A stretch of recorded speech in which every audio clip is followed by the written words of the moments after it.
So I'm going to start with, in the beginning was the word. I should have looked it up in Swedish. It's a quotation from, yeah, the first word of St. John's Gospel. Not St. John, just all. Or was it? And what I got on there is that actually, in the beginning, there was also, I mean, as near as we can get to the beginning, there was also the image. There was also, yes? Very sorry for interrupting at this stage, but the original, the secondary original Greek, it's not the word, it's logos, which is not, strictly speaking, a word. It's not rational thinking. Actually, I'm glad. Although it feels quite embarrassing straight away, because one of the things that is in essence that one of the things about thinking about using visual methods is actually the tension, the bit between the word and the image, and actually you end up saying, well, what is the word and what is the image? And probably the logos, if you want to use the Greek term, is probably where we're getting to. Okay. This is what I want to do. I'm going to start off with a presentation, and I put with talkback, and we've already had a modelling of what talkback is. I mean, it's hold on a minute, you got it all wrong, or what about? But I reserve the right to say stop, otherwise we won't get towards the end of the other bits. There's a practical activity with a task for you to do. Then we'll have a plenary session raising issues, and we may not have time for any more closing remarks, or it may be encompassed in the plenary issue. Just to pick up on what Valerie said though, it's not me telling you about these things, it's about you thinking about it. It's about you all thinking, where am I, how am I, how does this relate to what I'm doing? And I think that's quite important. So, research and the visual. Why do we have this? Well, a big reason for this is the visual nature of the world, the way how the sight looking at things is a big way in which we make sense of the world. So surely that's an important part of research. It's how we make understandings of the world through images. And I think going back to those cave paintings, that's about people making understandings. And I'm sort of guessing what their understandings they are making of it, but they're making understandings of the world through the images. If we only think about research as being something that we do through words, what we're doing is turning a blind eye to a lot of things. We're not looking at, we're ignoring great areas of human experience.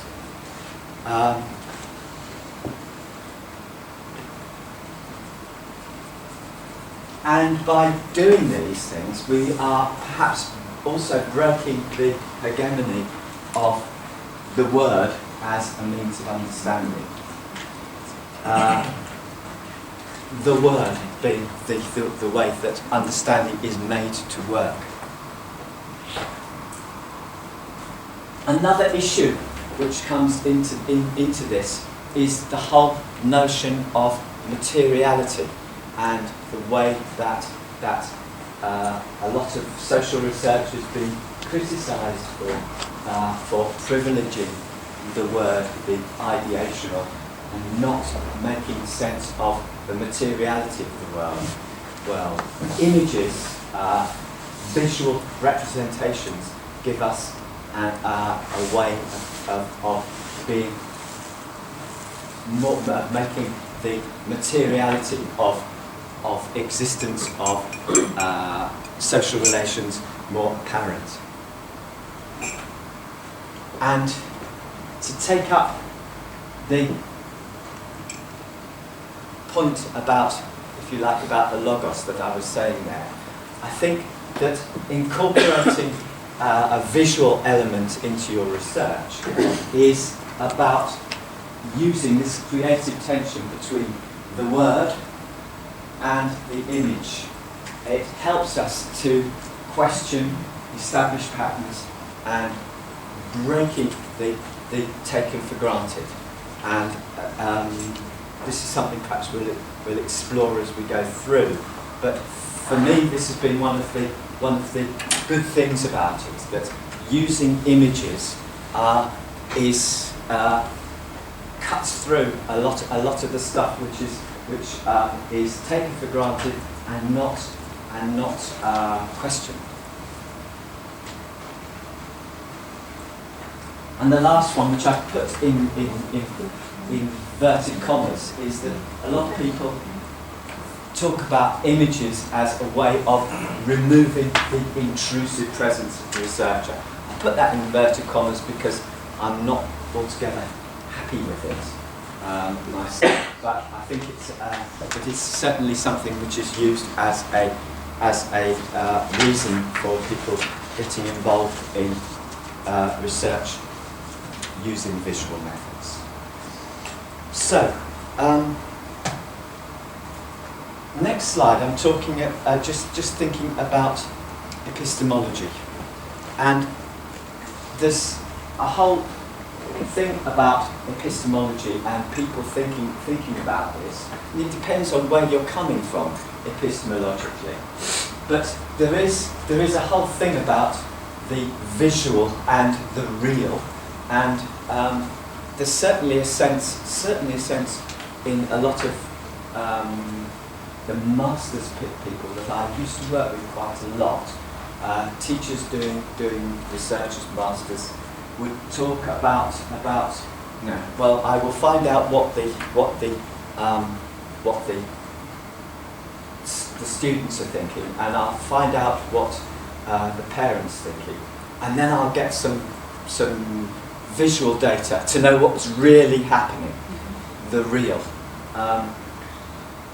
And that gives you a sort of a naive triangulation.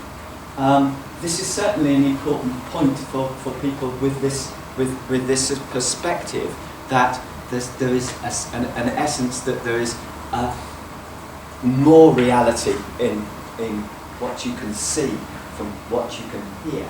It's less slippery, if you like.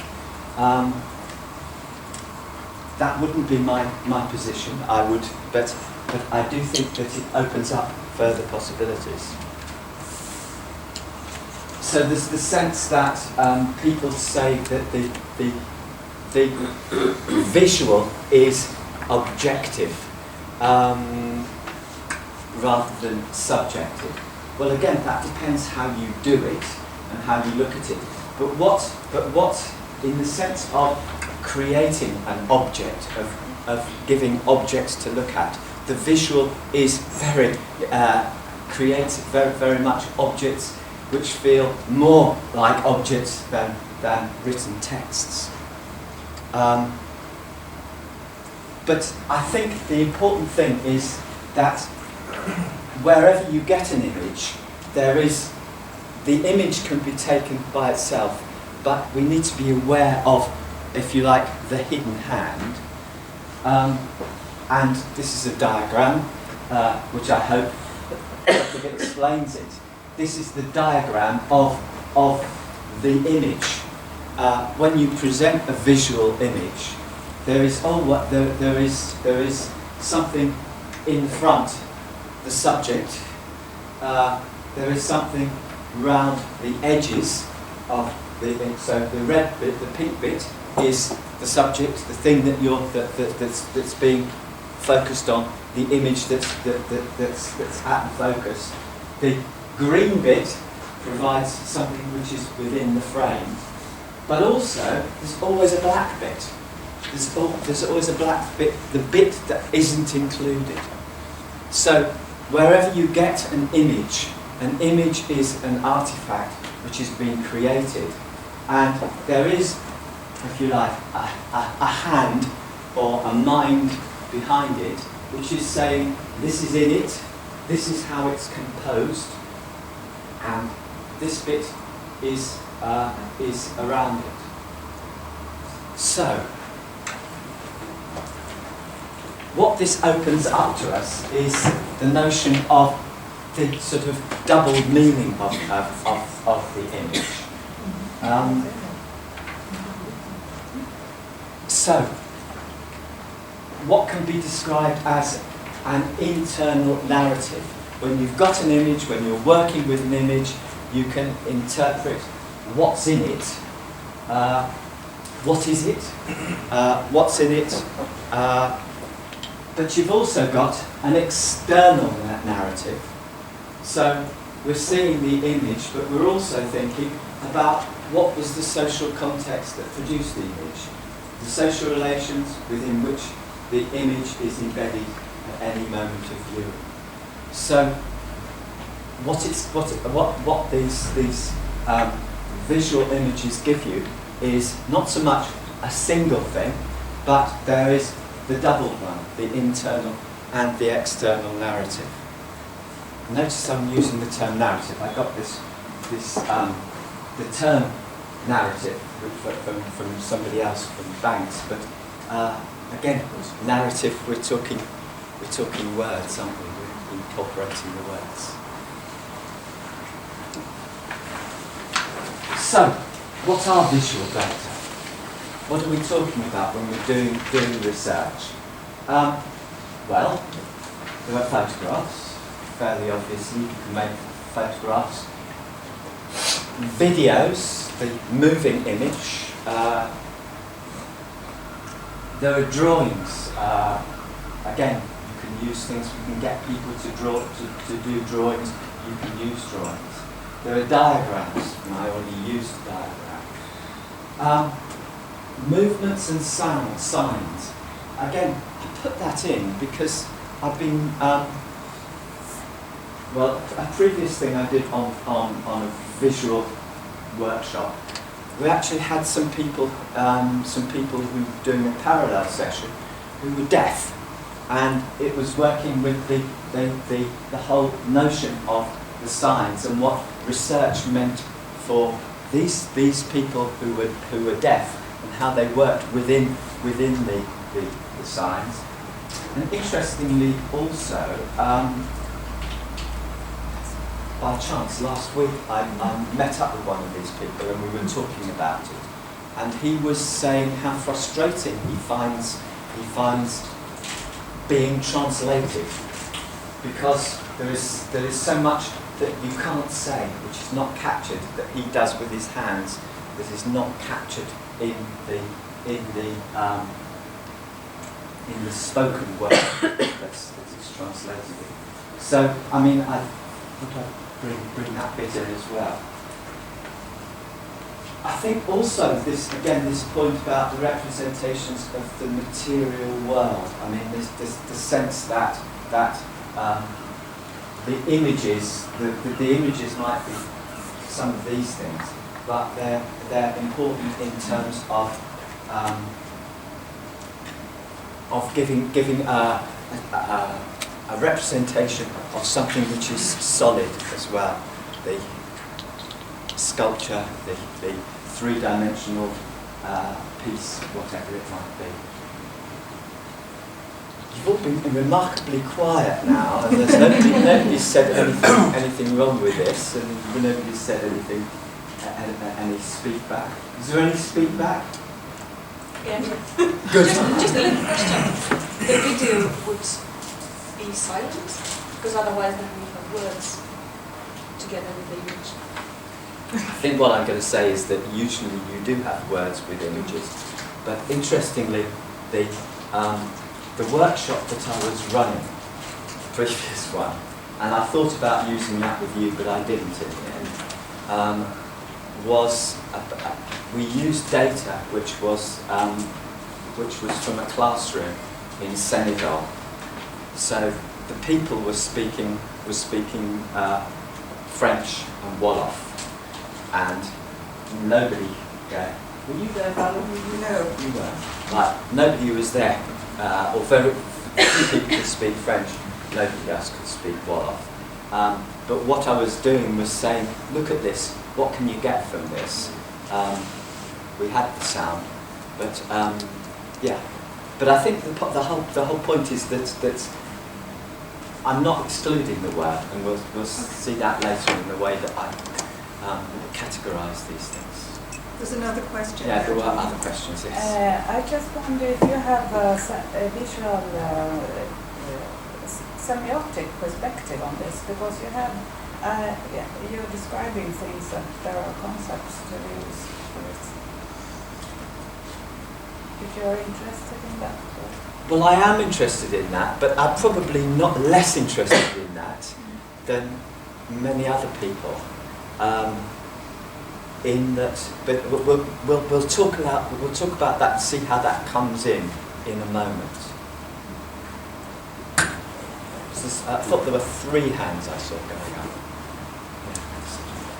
I was interested in the idea of movement and sign as an image, because some of the language people put more emphasis on the way they express with their hand, with their eyes, and all the other things, and that's also big credit to the visual method. Right, but that's where the semiotics comes in, and the way that these things can be interpreted in a way that, I mean, if you've got, for example, a video transcript, a transcript of an interview. It shows you, gives you the words, but if you've got the video, if you've videoed it, there are other things that are going on with the movement of the body, with the expressions, with the interaction with the environment, which can be interpreted as well. Sure. Does the representation of the material world include objects? Yes. Visual methods I would include, for example, I'm not sure where the visual starts and the other kinesthesia finishes. I've done things where you ask people to assemble objects and come and talk about them. So the object itself, whatever it might be, is something that's important to them, but they talk to you about that. Well, I suppose if we were going to be pure on visual thing, you wouldn't get them to talk. You would just see this is an assemblage of objects, which somebody has brought together as expressive of something. But I think, generally speaking, I find it more useful to talk about them as well. So, moving on. I'm going to talk about 4 modes and methods.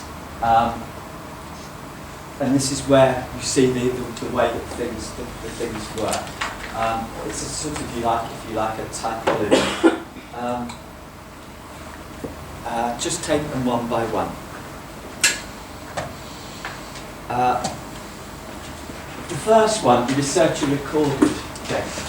So this is a way of approaching visual methods, is where you as a researcher are producing something which counts as your data and is visual. So this could be you're filming a meeting. In this case, we'd have Kurosh as the researcher. He's filming this meeting. He's not filming the meeting. He's got it concentrated on me, as long as I don't move out of the image. But he's producing that. His thing there. Photographs of a class in progress. So as you're using the visual as a means of recording. And of course it's great, because what it does do is it fixes the complex. And in essence, when we're doing research, there's always this process of reducing the complexity of what you're doing, because you can't cope with the complete complexity. The issue about how much complexity you reduce and how much complexity you leave in it depends largely on your methodological orientation. But at some level, something is the social world is complex. There are lots of things going on, and this fixes the complex, so that doing a video of a classroom, for example, provides you with something which is fixed in a way that you're just as if you were taking notes. It's fixed as well, but it's concretizing it. It gives you the possibility of recollection in tranquility. So the notion being that you've got with your visual methods, they act both as a record and also as a reminder of what's going on. And again, I think I'm particularly aware of this where I've been using videoing as a means of doing things, where suddenly looking at the video, it will bring to mind other things that were happening that I've perhaps lost, that I would otherwise have lost. Certainly I find video as a much richer source of a recording of interactions than just a pure audio one. Of course, the thing about this is that it again, if you're coming from this perspective, it's naturalistic. You're seeing the thing in its normal setting. Of course, the whole thing about the question, the normality of videoing and the normality of the framing that you get, the normality of you taking photographs, but at some level, the visual gives you an opportunity to collect your data, to make your data set in vivo rather than looking back and asking people what's been going on. So that's the first one. I mean, it's a powerful technique, and it's something it's a series of powerful techniques, and it's something that, as a researcher, you would do, including things like an observation where you might do sketches or anything that counts as your visual data.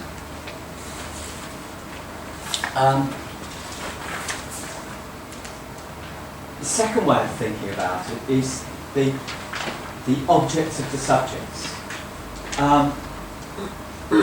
where what you're looking at is the people that you're interested in have produced things, and in this sense, thinking about them, they haven't produced them necessarily for your research. They're doing things anyway, so it gives you a chance of analysing what's been done. So this is,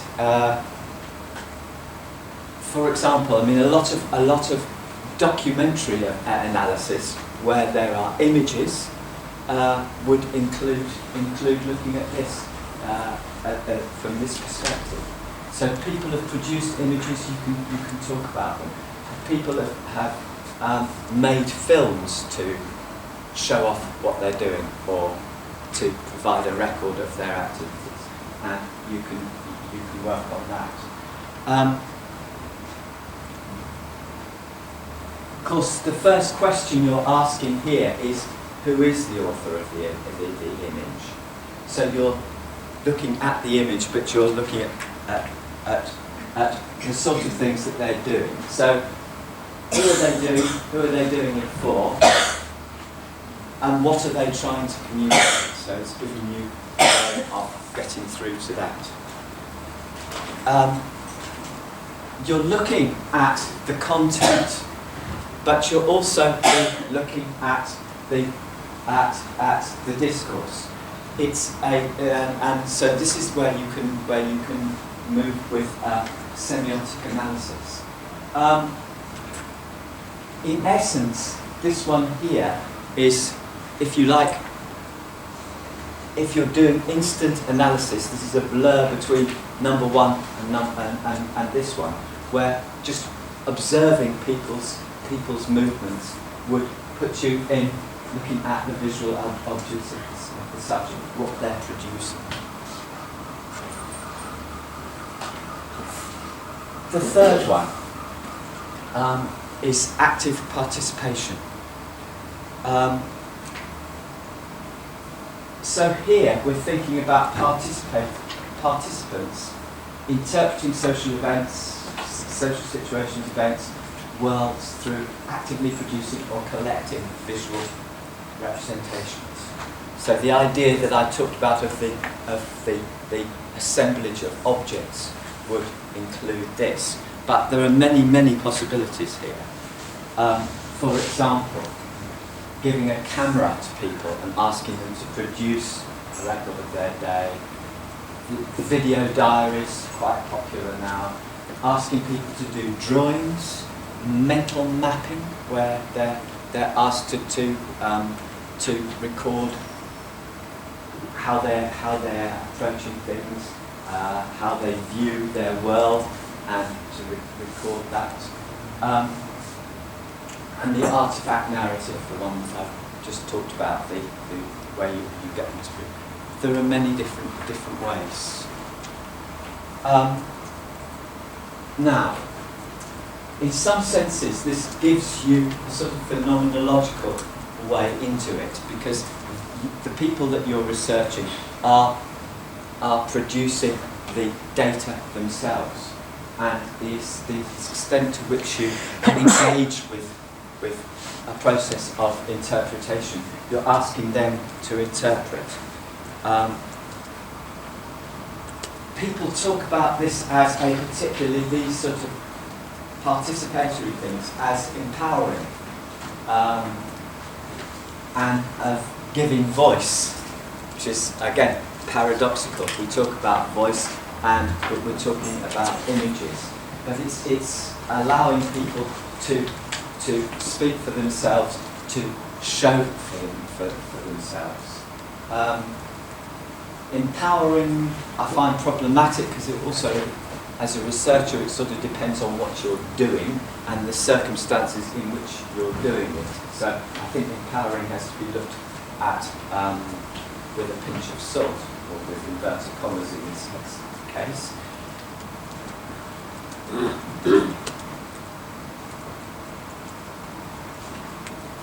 Certainly people who do this usually find it enjoyable, which may also be something which is worth thinking about, how that enjoyableness of doing this sort of research impacts on what you're doing.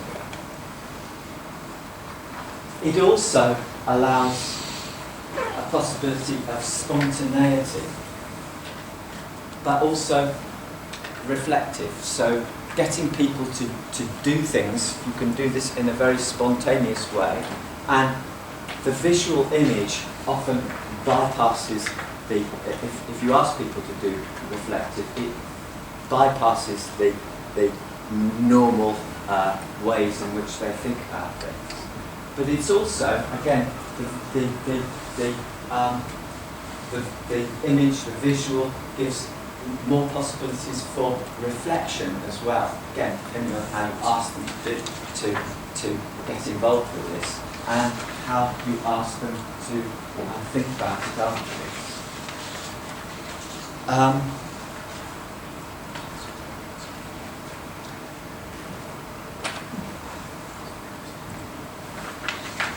coming back to this sort of epistemological thing, it gives you the opportunity, and I've got a quotation here from Patty Laver, of the researcher as rather less of somebody who is imposing meaning on the event, but more as a witness giving testimony to the lives of others.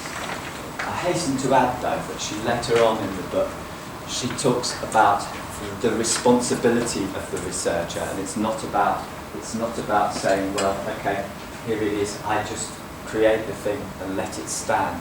She's claiming a responsibility, and again, in the going back to our framing, there is a hand of the researcher. No matter how pure you want to be in empowering people and giving them voice and acting just as a witness, you're a witness who edits, who frames, who is involved in some sense having an agency in what's going on. And that, of course, is the reason that you're doing it. That's your responsibility as a researcher. Because if we wouldn't bother with researchers, we'd just let everybody talk for themselves. And of course, the other thing, by giving them the material image, it does open up the external narrative, the way of talking about both the way that the thing is being produced, why it's being produced, and also the way that the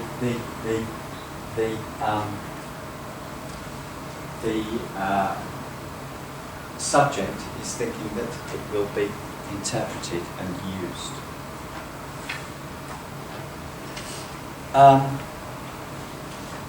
And this is the fourth one, the last one, about stimulated response and what I call data chains, how you can link the things together.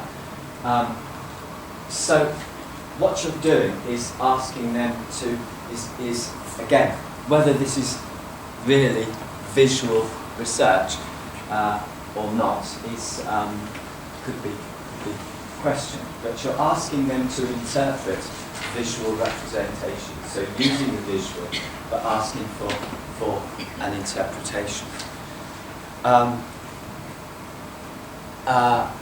So, what are these things? It might be where you provide photographs, for example, and ask people to sort through, rank them, or talk about them, or sort them in a particular way. Photo elicitation, where you use a photograph to ask people to talk further about something. You use the image to create text, to create oral text. There's the idea of forensic interviews, where you can, for example, you could use a photograph, you could use you could use video, in which you're asking people to go into detail. What was going on here? This is something that they've participated in. What's going on here? It's using the notion of the way after the crime, the forensic consultant or whatever is investigating what's going on, getting underneath what's going on. And similar to that is the idea of stimulated recall, which again is where, particularly using video, most common way, you film something and rather than the video itself being the data that you're producing, the object for you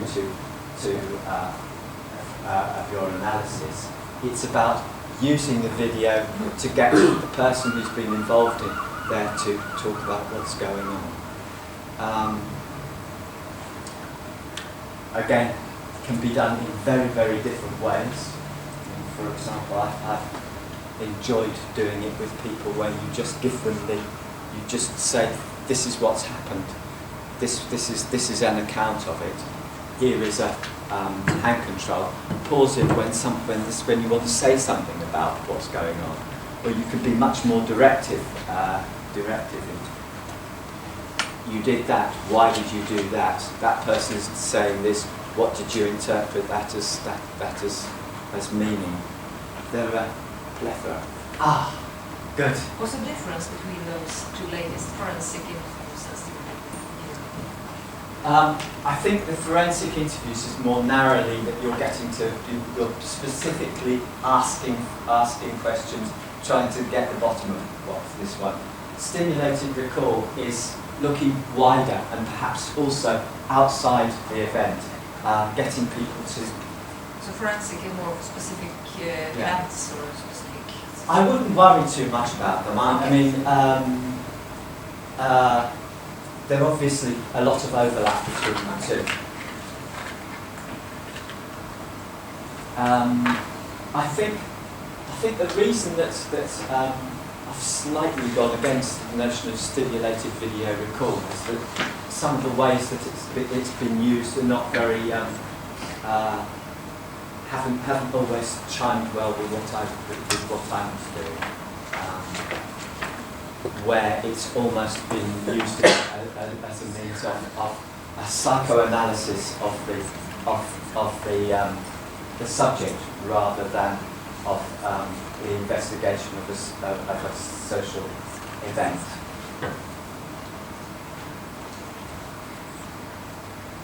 And of course, the other thing about this is about the responses that can come from this are in all of these sort of domains, and we've got the cognitive, but I can say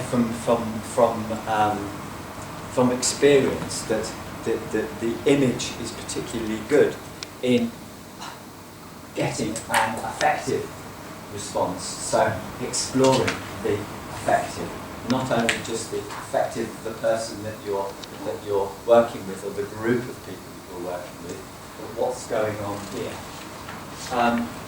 But also, again, there are quite a lot of people I was sitting with last night were in creative arts, and again, if you want people to give an aesthetic response, again, these stimulated recall can give an aesthetic sense. And I think actually when I'm looking back on this, the aesthetic response is not just in this number one and number 4, it would be in the others. And even a physical response, a way that people immediately respond in a physical way to what's happening. Yes. I would like to hear what you mean by this aesthetic response. Could you speak up, because the acoustics here I would are like dead. to hear you explain what you mean with aesthetic response. What is that? That was our conversation last night.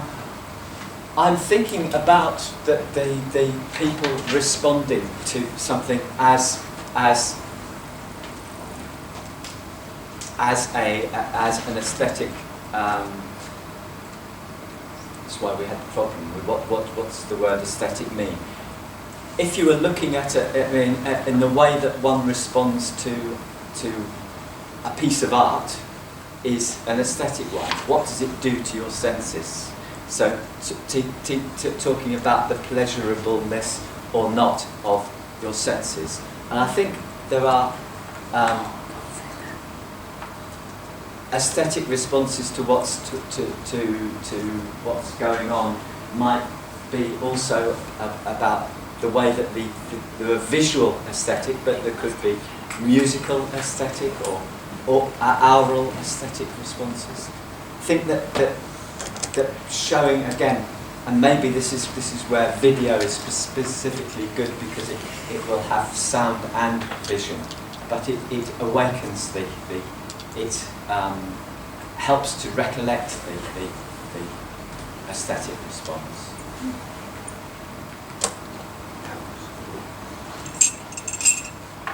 The point,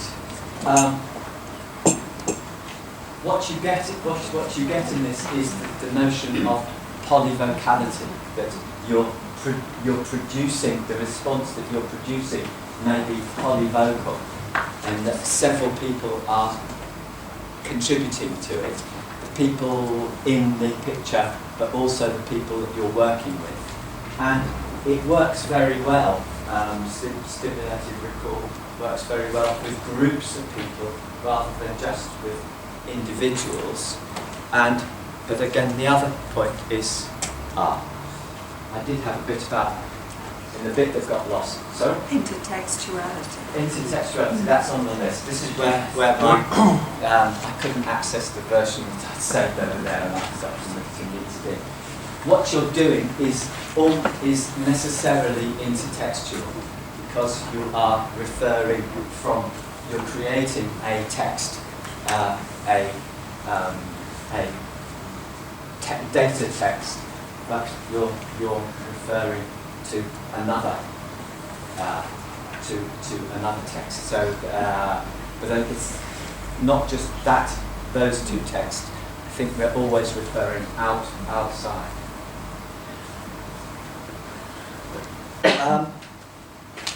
The next thing I've got is an activity. Did anybody want to talk back on that before we go to that? Yes. I just wanted to respond to this last slide of the polyvocality and intertextuality. One of the things that it's also thinking about responses is it allows also the reflexive responses too of the researcher. These notions of the senses, the aesthetic, the affective, enables the incorporation of these as much into the into the sort of what can be produced, what can be said, as much as what it is that we might say about other research object that we've instructed. I'd endorse that wholly. Why didn't I think of that? Well, I'm sure it was implied in what you said, but that reflexivity is becomes so important.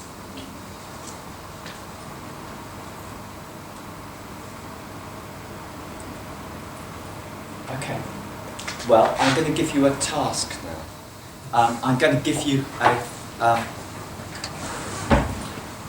going to give you some photographs, which may be very strange to you. I want you to, I've got 12 groups here. I think there should be no more than 48 people here.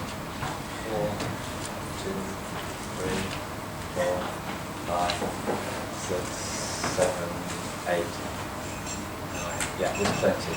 So you can work in groups of 4. And this is what I've got a set of 11 photographs here, and I want you to work on this task whilst you're looking at this. How can you use these photographs across the 3, 4 modes and methods? So thinking about internal content. Who are these people? What are they doing? Why? When? Where? In whose interest? Thinking about the external narrative, so what are the processes of selection and composition that lie behind the photos, and what were the intentions of people who were taking photographs, and thinking about response. How could you use these photographs for gaining a response with their authors, with the subjects of the photos, because inevitably with a photograph, unless it's a selfie, it's generally a different author from a subject, or with even other people, others. The photographs that I'm going to give you will probably be not very familiar to many of you.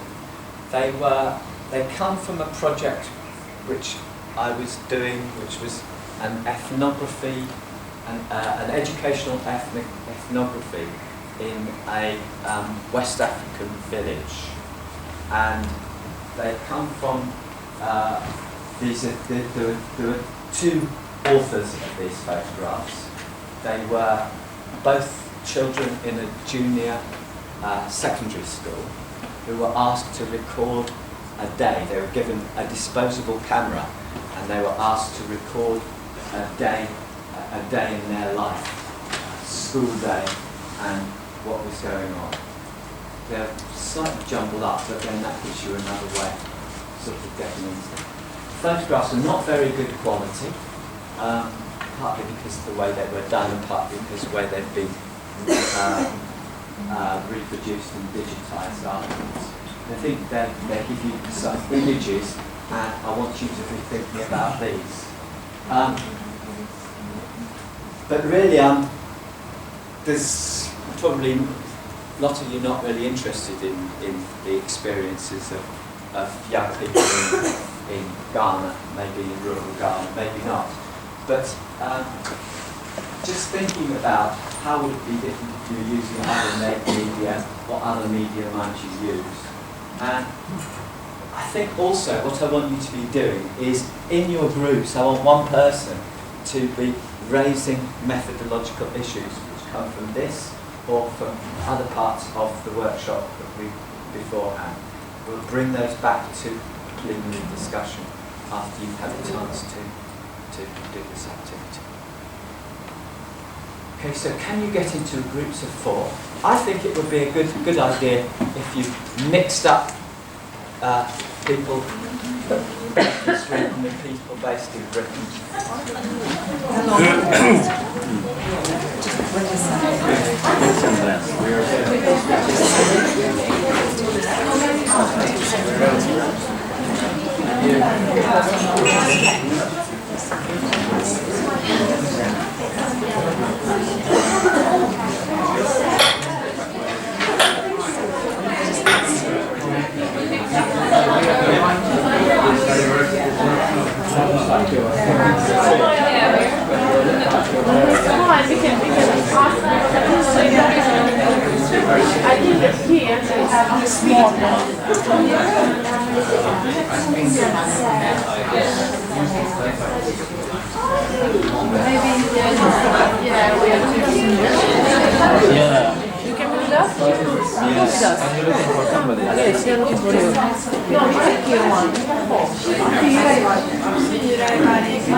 Could I encourage the mixing? It really reminds me of secondary school. You don't want to go away from your friend. Be bold, be brave. Make that journey.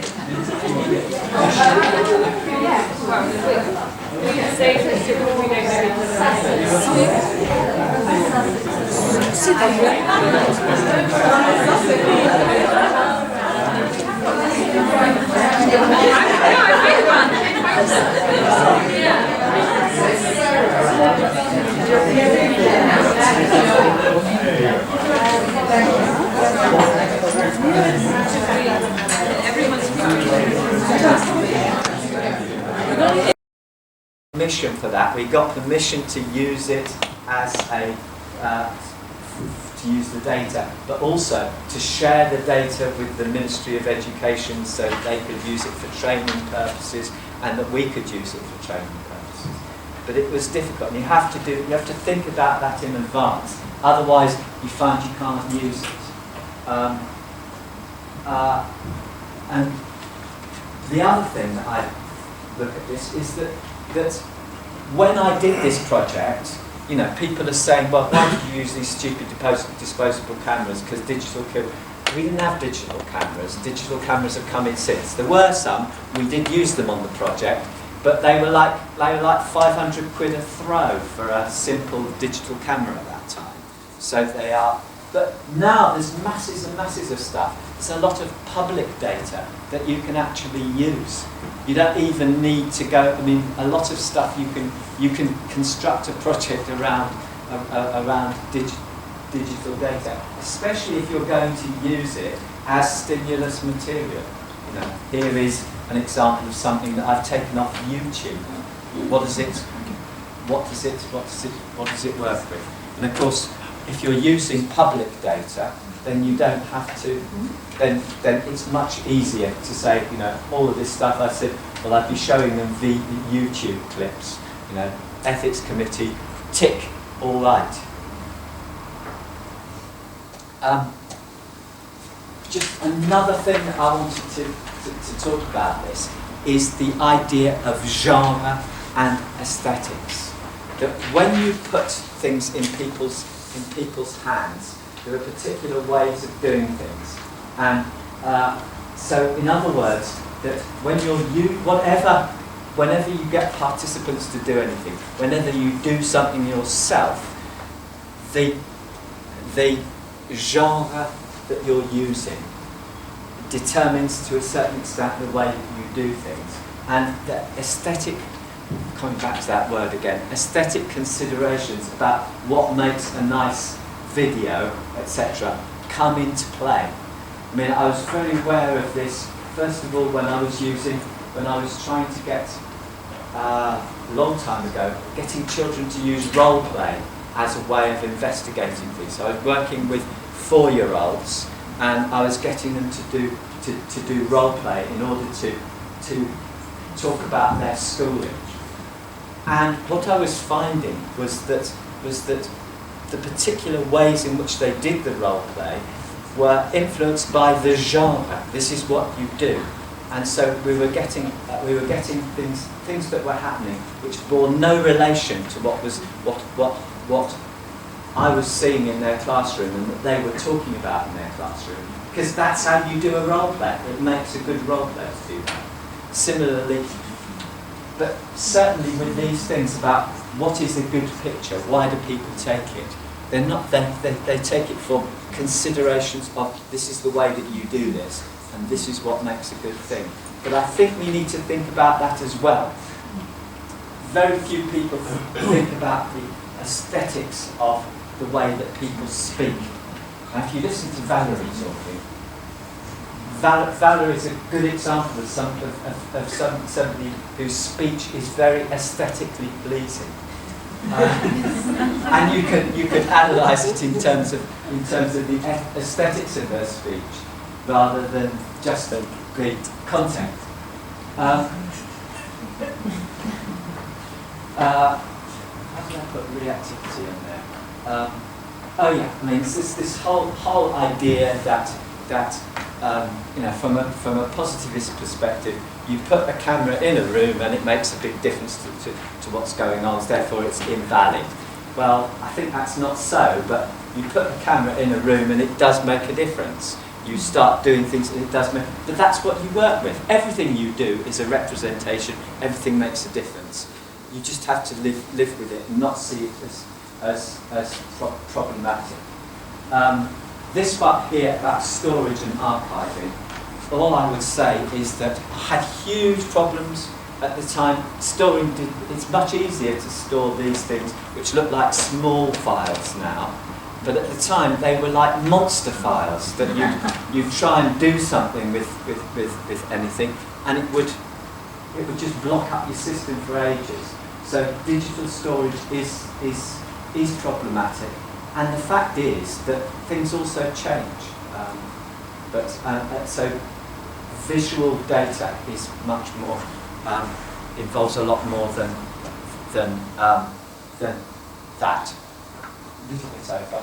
I think, now what about reporting with visual data? I brought here a doctoral thesis that one of my students wrote, which is full of photographs, which I just say, people say, well, can you put photographs in the thesis? Of course you can. It makes it really, really interesting. The thesis is good and it's full of John, could you just show Swedish students the thesis, because they do paper. Yeah, I know. So that's what our thesis. This is what our thesis looks like. One side, chunky, costs an arm and it costs a lot of money to get it. You get 3 copies, don't you? One for the library, one for yourself, and one for the... In the old days. In the new days, you have to make 1 copy and the rest is on PDF. The library works on PDFs now. So, but this is one that Mariko did. There we are, exploring the literacy environment in 2 Senegalese urban communities. But I just also to say about this, and It means wind up. It's very subtle. A visual aid. if you want an example of how a minimal use of visual stuff to make an argument, look no farther than Pierre Bourdieu. I tried to get the one from Distinction, at the Hands from Distinction. I couldn't find a photograph of the Hands from Distinction. I've used it before, I couldn't find it. But this is another Bourdieusian one, a picture of hands, and how he's used this, and how these hands show very much. And he works along a whole lot about what you can see. There's no way that the point could have been made without the visual. Okay. We've come to an end.